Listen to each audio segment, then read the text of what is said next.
Lord, sometime I'm down.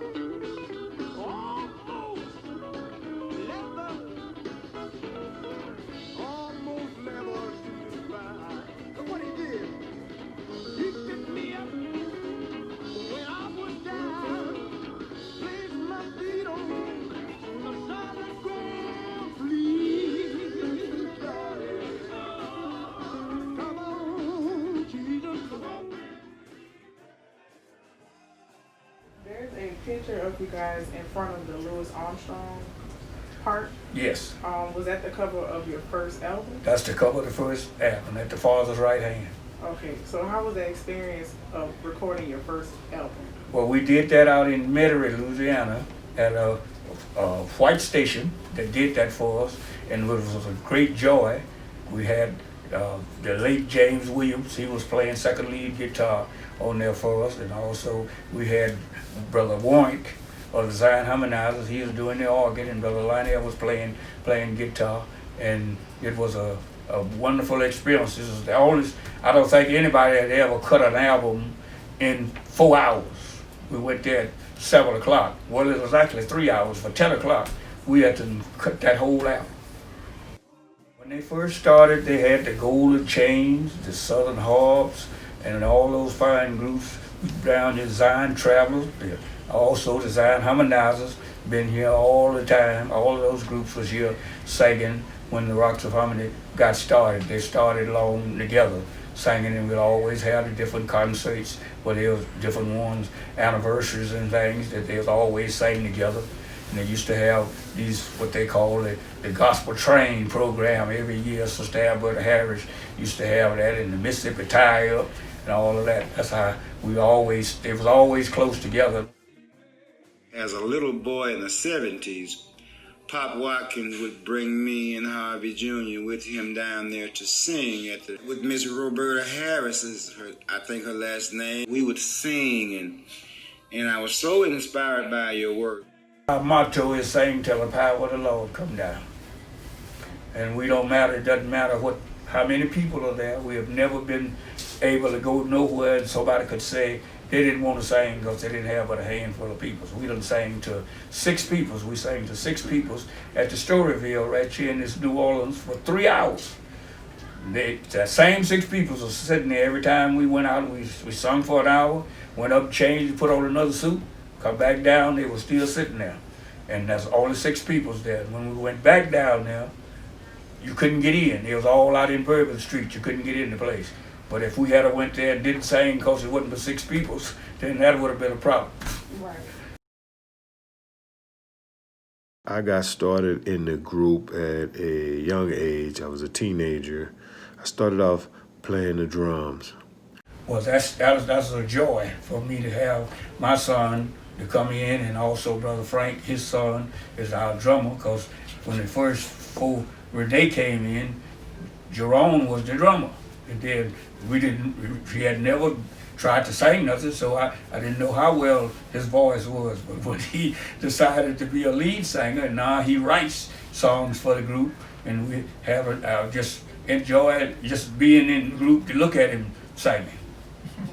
The Rocks of Harmony made a transition from one son to the next son, Jerome to Renee, Frank's son. That's how the Rocks of Harmony was able to keep their group a family group for the most part. You put in more years than anybody playing the drum. Well, I used to go to rehearsal all the time. One day they just told me to get on the drum and just start playing it. So that's what I did. They've been playing ever since then. I used to watch the drummer that they had. They used to show me a lot of things. Did you ever play the drums before then, or no? Nope, never have. When I'm trying to keep the time going, if the drum ain't right, the group ain't gonna be right. You can't keep on with your guitar like that. If the drum ain't right, the guitars can't keep up. If I'm playing wrong and they playing right, something ain't gonna go right. If the drum go too fast, the guitar's gonna go too fast. If they go too slow, the guitar's gonna go too slow. They're very different. We got our own style. What's one or two of your favorite songs to play? That's a good question. I like to play them all. I like all different songs. There's a lot of drummers, they have their own different style, different things they do, all that kind of stuff like that. I just got one way I play just to keep up with the Rocks of Harmony.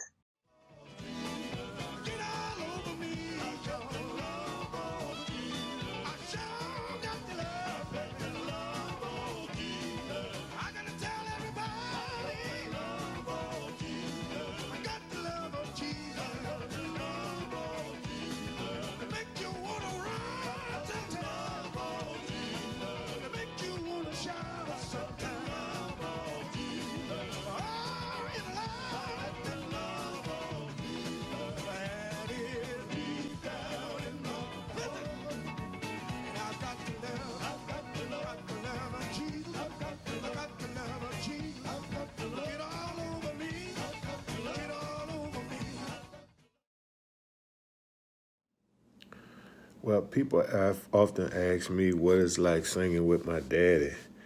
And I really feel like Harvey Watkins did with his father with the Cantons. You know, I was just excited and happy that I could travel up and down the road highway, different venues, different churches with my daddy. So we became a good team in the group. A lot of people said they used to like to see me and my daddy on the floor together. One of the special things about the group was the ability of several lead singers to sing together. We worked together in such a way that it was like automatic. We can pass the mic from one group member to the other one and still sing the same song together without a problem. I called it like taking off like a jet. We would go from one level to the next level until we up in the sky. Now, everyone knows that the Rocks in Harmony are known for being well-dressed men, well-dressed singers. You know, when they were coming in the building, that their outfits were going to be sharp, they were going to be on point. After speaking with my father, Jerome Jackson, he spoke about how the Rocks of Harmony, they used to get their tailor-made suits from Harry Herman's tailoring shop on Rampart. Not only did the Rocks of Harmony, the members get tailor-made suits, but my father said that he remembered that his own grandfather would get a tailor-made suit as well. My first tailor-made suit was the suit on the album cover in Armstrong Park. Like underwear, socks, shoes, shirts, ties, suits, and even overcoats. They all had the same kind of overcoat in the winter.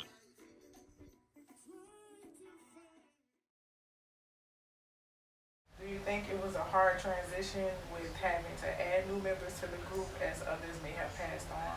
Well, I'll say the gentlemen that we've been able to came into the group kind of fit right in with the person when one passed on that sang the part that he sang. Like Brother Jenkins was able to come in and just take over, and he fit right in. We've been able to get people that had been around the Rocks of Harmony and knew how our style of singing and knew that we were strictly like traditional gospel music, and that's what they had been singing. They had sang with other groups before, but different ones like the Warren Cicino and all different ones that all these gentlemen passed on. But they was already singing in a group, and he came in and they fit right in with the group. It wasn't no problem when they came in. How I got in the group, I was 16 years old when I met them at my grandmother's anniversary Villicus. And I seen them there, and I was in love with them ever since then. So I've been a member about 10 years now, but I've been around them since I was 16 years old. I first learned about the Rocks of Harmony. That was my mama and my daddy's favorite group.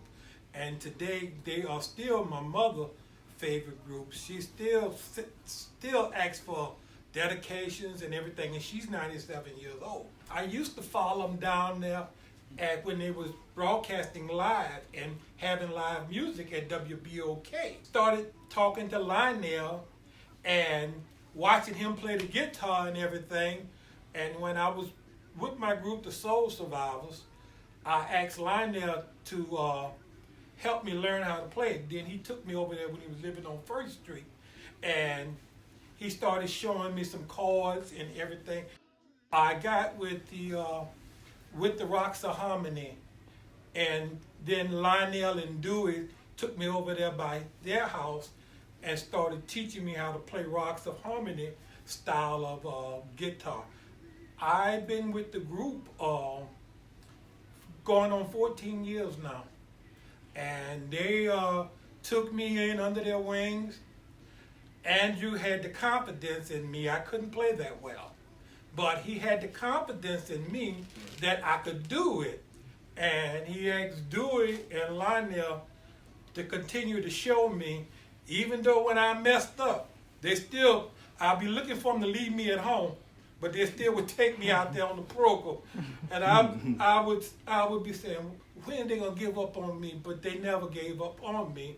They just hung in there with me, and I am grateful to them today for hanging in there, because a lot of people didn't think I was good enough. Right. A lot of people didn't even take the time up to be bothered with me. But they took the time with me, and they took me all over to different places and had me playing behind Lionel. We grew up together in New Orleans. I started with Spiritual Five. They was the rock song. I always wanted to sing with rock song when I was singing with Spiritual Five. So we had stopped singing. I came, Andrew, I said, Andrew, I want to sing in the group. So that same day I said that, so I had to go to Mississippi during Katrina. I stayed in Mississippi. So I came back, someone said, go back to the rock song and get out of here and go back to the rock song. I come back to Andrew a year later. So I said, Andrew, I'm back.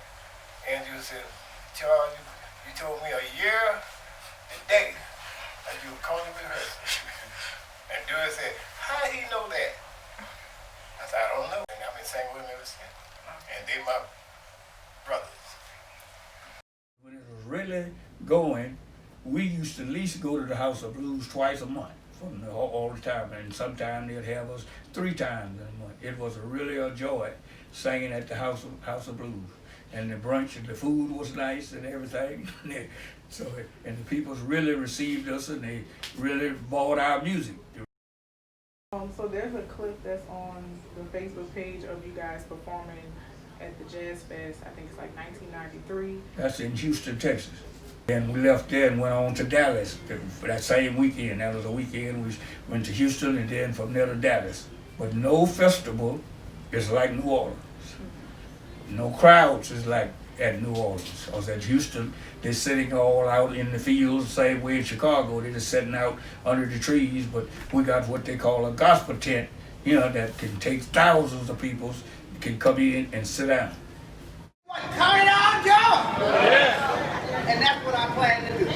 I've been working at the Jazz Fest now for 38 years, and they were there before me. They're trustworthy. They can sing, but they're accountable. And to me, that's important. They're accountable to God. They're accountable to whoever they're dealing with. And you never hear them arguing among themselves. They come and they do their job. They enjoy themselves. You don't have no trouble out of them. And that is the reason why a lot of people have confidence in them. It's important that you have a life. Not just singing, have a life. Have a word. Have character about yourself and integrity. So I just would like to just tell them, in all thy ways acknowledge God, and He will direct your path. It's been a blessing to know you and be a part of the history that you made here. And your legacy is a good one. Well, that's the main thing is about it, is being born again. And we get a joy out of singing. This is just a part of our life, and you want to be able to feel His Holy Spirit while you're singing. That's why we had the motto says, "Sing till the power of the Lord come down."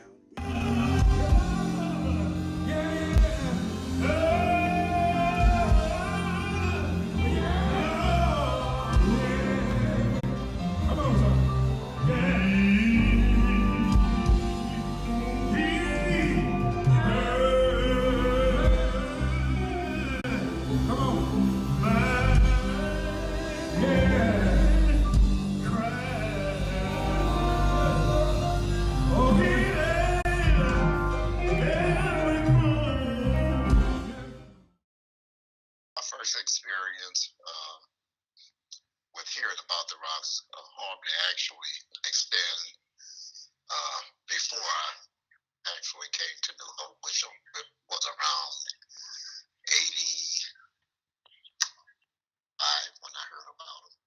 I've always been impressed with them, always in sync, very well dressed, and they know what they're going to do when they're ready to perform. So I've just always been impressed with the Rocks of Harmony, and they've always been supportive of their church. That's important too. Very little, even when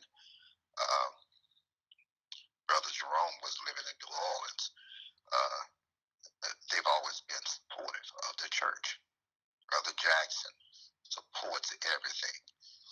And so that's a tremendous asset as well. They're just not out there singing in isolation. They have church homes, and they are active in the church. Pastor Raphael was a wonderful pastor to our group. He was a musician. He sung in the choir for years. He was an excellent preacher and teacher. He was very inspirational to our group. One of the things that he wanted to do with our group is do a video of the song "Children Need Love." Pastor Raphael loved music. He also loved quartet music. He also wrote music himself.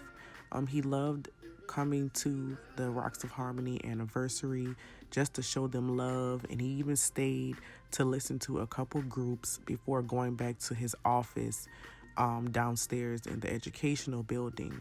But Pastor Raphael always supported the Rocks of Harmony, and he would love to see the young men in groups that would perform at the New Year's Eve service. He loved to see men. He loved to see young men, especially with a lot of violence going on in New Orleans at the time. He loved to see them choosing and making the choice to praise God's name.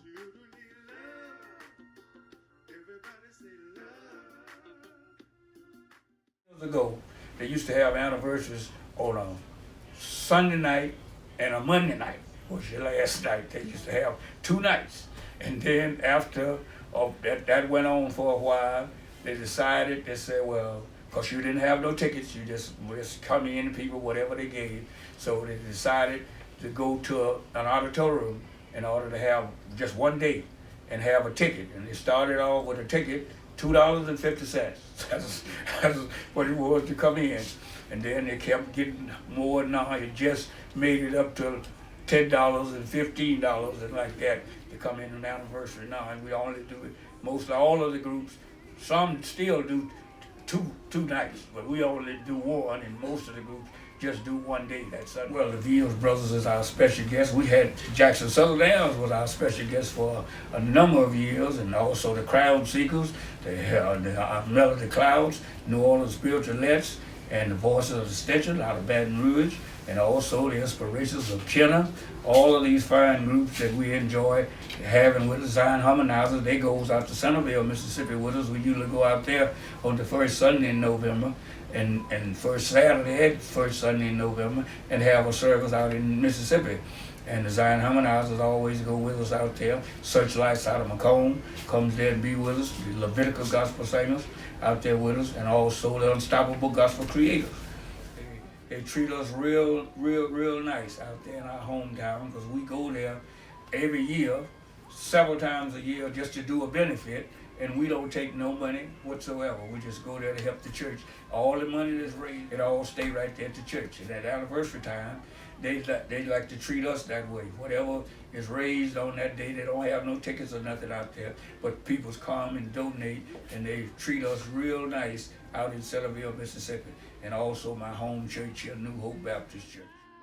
Our anniversary, we got family in Chicago, Houston, Texas, Centerville, and Woodville, and all around, and all of them comes and gathers at this house on a Saturday. We have what they call a cookout, and they all come in. We just enjoy being around one another for that Saturday.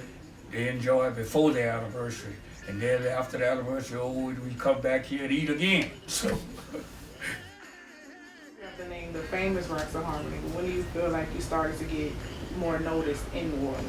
Well, we got from traveling around, and we was honored by the Quartet Association of America with Lee Williams and the Spiritual QCs, the Jackson Southern Elves, and also Sensation of Williams Brothers, and the Lighthouse out of Baton Rouge, and Zion Harmonizers, and the Gatlin Singers out of Chicago, Illinois. We was honored by them. That's where we get the name Legendary, came in from the Quartet Association of America with those groups that I just named. Singing now 70 years we've been singing, and we've been enjoying every minute of it, and we are so grateful that this year be 70 years.